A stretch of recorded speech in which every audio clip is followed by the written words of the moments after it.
Hello and welcome to the DFS underscore PhD show for today, the 4th of May. May the 4th be with you. Remember, you're good enough, you're strong enough, and gosh darn it, someone's got to win that money. Might as well be us. It's so frustrating. So, number one, this was duped a ton. I couldn't get sports projections to work last night, but I think it had 100 dupes. I was going like $2,000, so who cares? That would have been fine. But like, obviously, this was going to be optimal once we saw PJ Tucker was available, Josh Green being the other low end play, and then you just jam guys who are going to score a bunch of points. So I did 4 lineups like that. They all smashed because I also avoided Kleba. I thought Kleba would get less playing time anyway.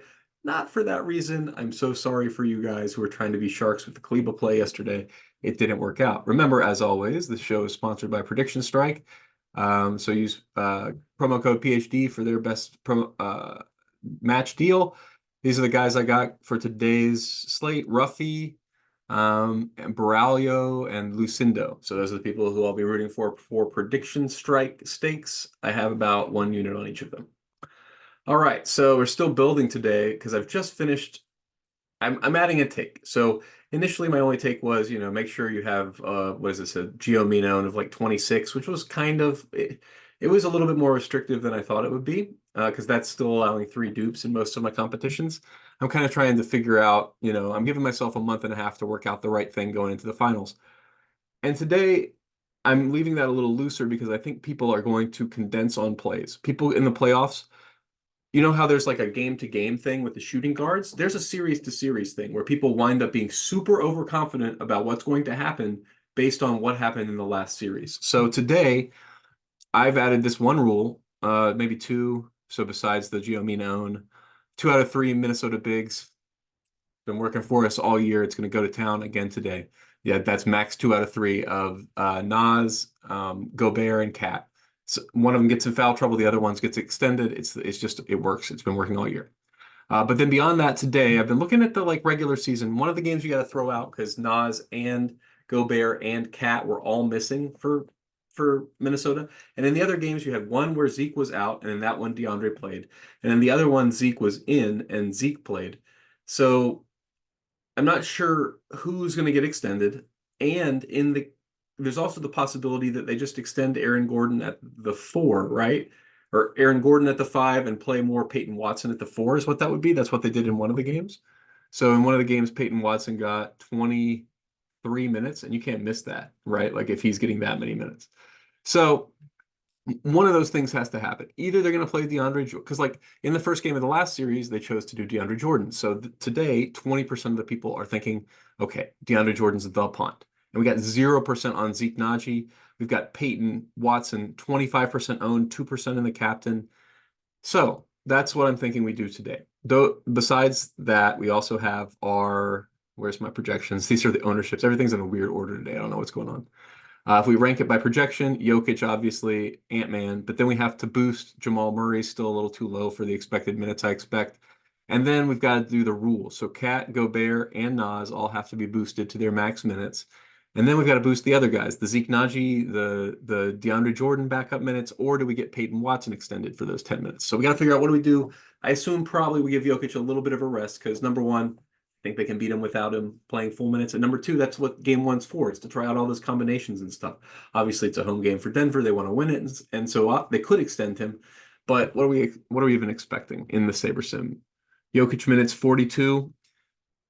I don't know. I think like what was game one of the last series? I think you could get more like I mean, first of all, foul trouble is a possibility for Jokic. They got big dudes on the other side. Now, granted, he can shoot over them. He did it all year. It's not really a problem. You probably play him even with the foul trouble. But I think you plan in a few minutes for the backups. Try to give Jokic a little bit of time off. These aren't the important games. You need this guy for the important minutes. He's not even going to probably be as zoned in as he otherwise would be. Still get a triple double. I'm not trying to naysay Jokic. I am trying to tell you I probably don't get to that much Jokic unless it's in lineups where I'm playing these weird other things that aren't owned. So like Zeke or captain, like so I got weird captains. Here are the captains I'm allowing. Obviously, Jokic, Edwards, like you heard of these guys? So the top guys. But besides the ones who are getting ownership, I'm also playing 0% owned. Wait, what is this ordering by? Like, ugh, I don't understand what's happening with the column reordering. Saber Sim's just blowing my mind here.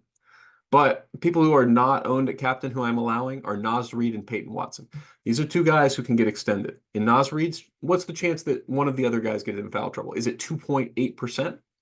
No. He had a pretty bad last series. Like if you watch the whole thing, there was never that Nas game, right? But if you watch the season, there are those Nas games. And I mean, they happen. Like Cat's been just terrible in the playoffs too, right? Like, can you not envision Cat just hacking and being weird again and being like, oh gosh, somebody's being mean to me like a kid. He's like a 5-year-old out there. You're making mistakes, Cat. You need to shape up, dude. Like, I can't even like I'm boosting his projections today. I'm playing Cat again today, but I am not advising it as hard as I used to be because I'm not sure that this foul trouble thing is not a real problem for him, like in his brain.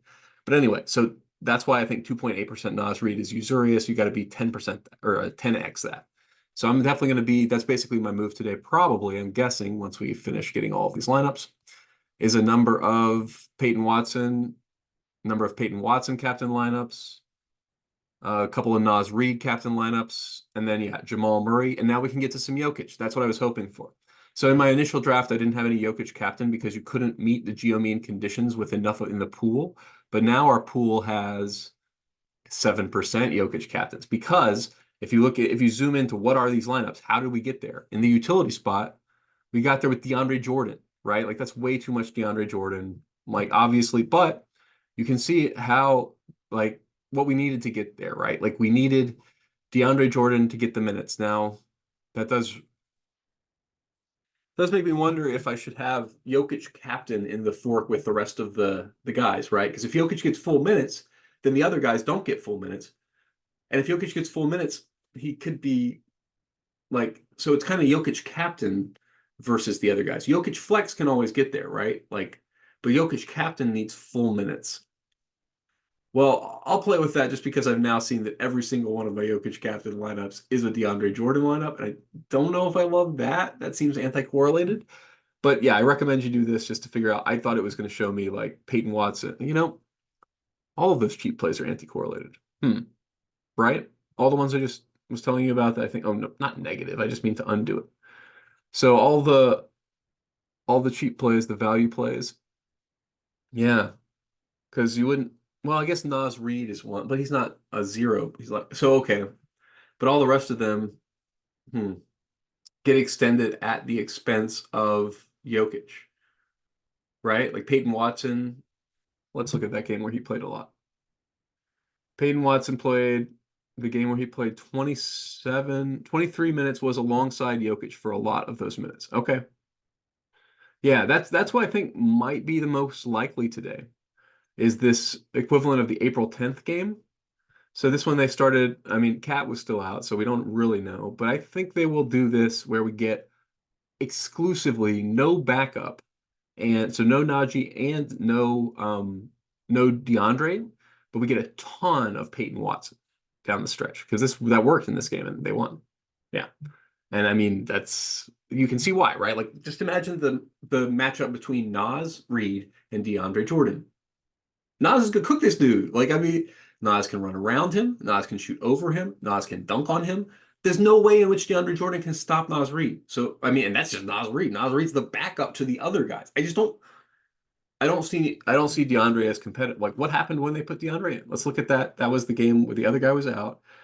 DeAndre played 10 minutes and was a -6. So that's what's going to happen. I mean, like they know what's going to happen. It's a minus situation, and it's not like they have other choices. If they didn't have other choices, fine. Maybe in game one, they like in the last series, they put DeAndre out there just to see in game one. That's a possibility. I think you build in for that as well. Like what do I have DeAndre for like 20%, 30%? I think there's a chance he plays. Yeah. So like I'm going to have DeAndre too. That's a great way to get different as well. But I'm definitely going to have some Zeke. I'm definitely going to have some a bunch of where's my Peyton Watson? That's not very much. Do I have like 100% Captain Peyton Watson? Well, I thought I would get to more. What's the rule again? Is the rule hurting us here? So max, no, the rule's not hurting us. That's a good rule. Well, I'll just trust the numbers, man. I mean, I guess, like I don't want to be a zillion. That's what it was. This is a max exposure thing. Peyton Watson, I spent 20% here and I spent, yeah, okay. That's fair. So he only gets those minutes that make him optimal about 35% of the cases, right? Because I think there's three different, no, I think it's 50%. That's what's wrong. That's why you got to talk through your stands. Just make sure your stands are the ones you mean to make. So I want to be a little bit more on Peyton Watson than I am on the other parts of the play. I changed the max percent and didn't change the exposure. Okay. Well, hey, what are you gonna do? I guess you're gonna add a ton of DeAndre Jordan exposure. 35%. Yeah. Yeah, so I think right, because that's what I'm trying to say. I think it's the toss up today. I think it's 35% chance we get DeAndre Jordan, 35% chance we get Zeke Naji, and 35% chance we get what's his name? Backup Aaron Gordon at the 5 with Peyton Watson getting extended to 20s minutes. Okay. So I'm happy with this. I'm pretty sure every lineup's going to be one of those. But captains, do we have any other weird captains? No. These are all what you would expect. So I was just talking about a bunch of Nas, a bunch of Peyton Watson. And yeah, if you have another lean, like if any of that didn't sound good to you, but you have another lean, like I heard somebody in the chat was way on Na today for some reason. I don't see it based on just like the rotations in the season, based on the matchups and stuff. But Na's a shooter. Like I got some. I got 25% Na. He's Newton. I'm talking about Nickeil Alexander-Walker when I say Na like that.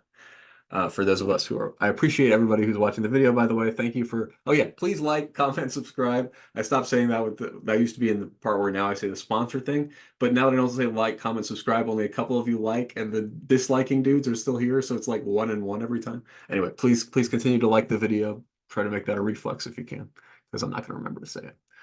But okay, so I've told you the rules. I told you where I'm getting on the utility side. A lot of Nikola Jokic. Surprise, surprise. We got 80% of lineups are going to have one form of Jokic or another. 20% Jokic foul trouble. I think just make sure all of your like when you're checking your lineups, make sure when something looks wrong or right, check it. Like I kind of expected to be 100% Jokic. 80% seems fine, right? I mean, like you can see where there would be 20% cases Jokic gets in foul trouble against big team. Like there's, and they pull him, right? Like this is game 1. If it's game 7, getting in foul trouble is not enough. If it's game 1, I think they might actually let him off the court if he gets in foul trouble. Now that I've said it that way, do I really think there's a 1/3 chance he gets in foul trouble? No, actually, right. If I'm splitting the Peyton Watson and DeAndre Jordan minutes as 2/3, that might be a little bit high. But I didn't get to that many, like at the actual percents I have here at 10% and 35%, that's 45%. I mean, like, yeah, that's fine. 45% chance one of those guys. Oh, 65% chance, right. Because we include Peyton Watson captain cases. How do I want to address this? I want to address this by cutting down my DeAndre Jordan to field. Because that's the guy I don't believe in all this. And the like in terms of stands I'm making. I'll go back to 20%. Yeah, so I expect the field to be 20% DeAndre Jordan, which again is what makes him not as good of a play. And now this boosts me to 20% Zeke. And I think that's fair. 20% Zeke seems reasonable. It's a bit high, but yep. Okay, cool. So that's where we're at. You can also, by the way, you can upload your contests, and you guys all probably already know this if you use SaberSim, but when you're done with a new set of lineups, you just hit save to my contests and save them. And I would like them to duplicate, download, and then you upload them later, like the exact same file. And so anyway, I hadn't been putting my lineups in there and letting SaberSim choose how to distribute them, but now I am, because what am I paying them for? That's like one of the decisions I'd like them to make. I'm going to double check it for like the millionaire decisions and stuff, but whatever. They're pretty good. So I'm going to trust them. I assume they're going to put my sim optimal lineups in the high ROI positions because they want me to win. Anyway, so you get the situation.